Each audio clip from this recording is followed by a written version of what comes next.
vivemos subjugados, vivemos justificados pelo sangue de Jesus vertido naquela cruz.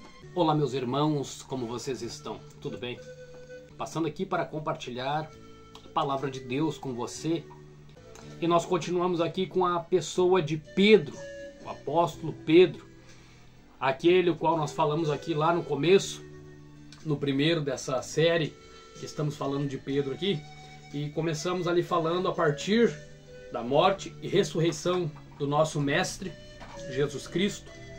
Voltamos ontem aqui falando de Pedro, que havia negado Jesus, Jesus ressuscita, ele está destruído porque ele se julgava agora incapaz, ele se julgava agora improvável, que não teria mais como, pois ele havia negado Jesus, o qual ele havia dito jamais negar. E agora nós voltamos aqui com Pedro, que Jesus vem ali a Pedro, pega Pedro, dá um chacoalhão em Pedro, restaura o destino profético de Pedro. E agora nós vamos ler um texto no livro de Atos dos Apóstolos, capítulo de número 2, a partir do versículo 14. Atos capítulo 2, a partir do versículo 14. Quando o Espírito Santo desce, eles recebem o Espírito Santo, são cheios da presença de Deus, o Pentecoste, como nós conhecemos aqui. Livro de Atos. Começa no capítulo 1, 2, segue adiante. Não fez isso ainda, faça isso.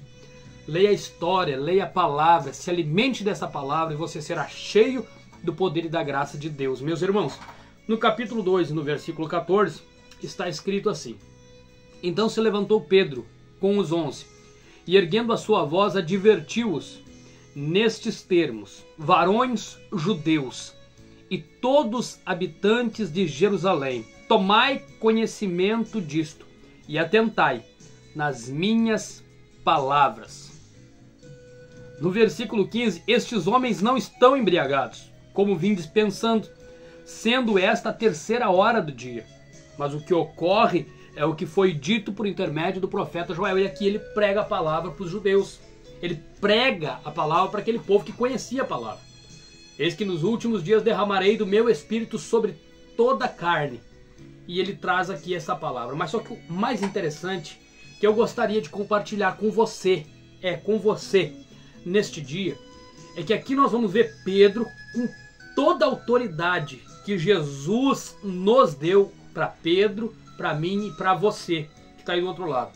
Com toda a autoridade, Pedro vai dizer para aqueles homens, para aqueles judeus, para aqueles líderes religiosos: Jesus, o Nazareno, homem aprovado por Deus, que esteve aqui no meio de vocês, operando milagres, prodígios e maravilhas, e vocês o negaram.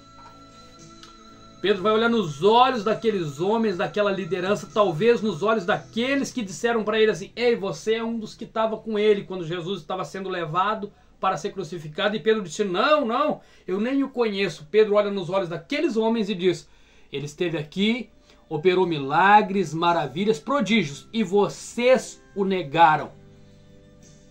Eu quero dizer para você, com base na palavra de Deus, com base no que nós lemos, com base na história deste homem, eu quero dizer para você que se sente muitas vezes fraco, que se sente muitas vezes incapaz, que se sente muitas vezes que, nossa, Deus tem sim um plano na minha vida, Jesus me ama, um plano de salvação, mas o A prega tão bem, o B tem um testemunho tão lindo, o fulano, mas eu não me sinto bem, eu não me sinto capaz, porque como que eu vou pregar? Porque eu tenho um problema naquela área, ou eu tive um problema naquela área. E quantos de vocês, assim como eu, já ouvimos pessoas dizerem assim: fulano converteu, fulano pregando a palavra, aquele que fazia isso, que fazia aquilo, que fazia tantas coisas erradas, que fazia tantas coisas que não tem nada a ver com uma vida cristã, agora essa pessoa está fazendo. Nós vamos encontrar aqui um Pedro que talvez alguém poderia naquele dia ter olhado na cara dele e ter dito: quem é você para dizer que nós o negamos?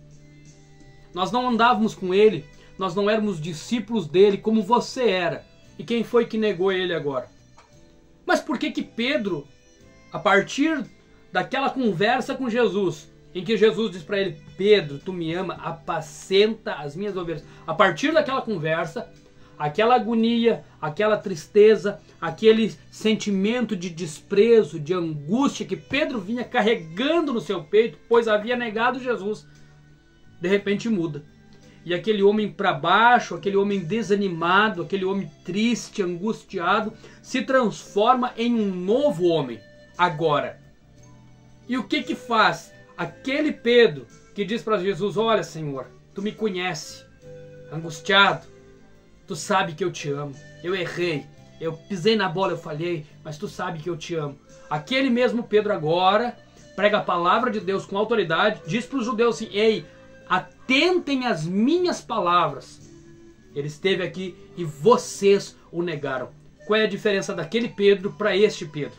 A diferença, meu querido, a diferença para esse ser humano que está aí do outro lado, olhando nos meus olhos agora, e que muitas vezes se sente incapaz e se sente muitas vezes julgado por si mesmo, pela sua consciência, e muitas vezes pelo inimigo das nossas almas, que não quer ver você fazendo o que Deus te chamou para fazer.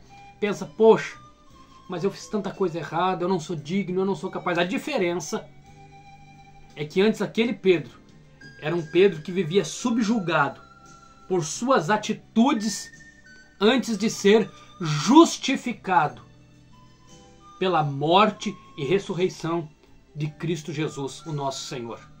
Aquele Pedro era um Pedro subjugado, mas agora aquele mesmo Pedro, Jesus morreu, tomou sobre ele o pecado do Pedro, tomou sobre ele a culpa do Pedro, tomou sobre ele as enfermidades, tomou sobre ele as concupiscências, tomou sobre ele toda a culpa que Pedro carregava, que era um fardo tão pesado que o oprimia.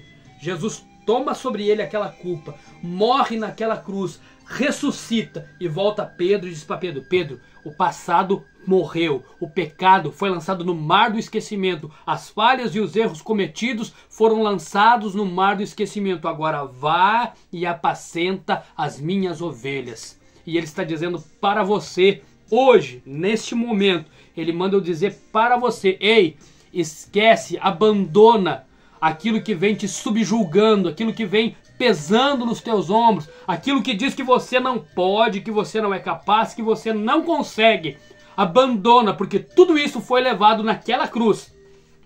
A culpa, o pecado, o peso que subjugava-nos a nós foi levado naquela cruz. E ele manda te dizer hoje, talvez você é um Pedro, ele vai dizer: ei, apacenta as minhas ovelhas. Ei, pega aquele violão que está parado, abandonado. Ei, cadê o panfleto que estava na tua mão? Cadê o panfleto que tu carregava na tua bolsa, no teu bolso? Cadê? Ei, cadê aquele? Cadê você? Aonde você está? Ele está te vendo, ele está te olhando, porque no texto de Atos, capítulo 17, e o versículo eu não me lembro, mas é Atos 17, ele vai dizer que todos nós fomos criados para buscar a Deus.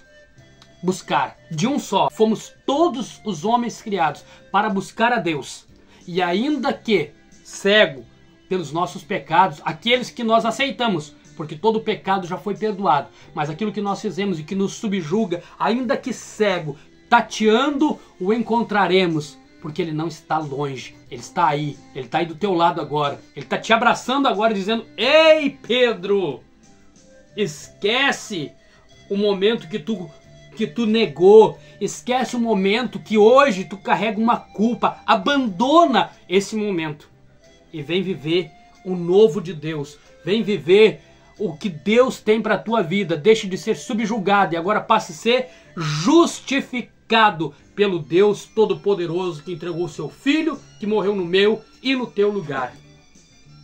Esse é o desejo de Deus para mim e para a tua vida. Não vivemos subjugados, vivemos justificados pelo sangue de Jesus vertido naquela cruz. Deus abençoe a sua vida, a sua casa, a sua família. Fique com essa palavra e que Deus abençoe. Shalom, shalom.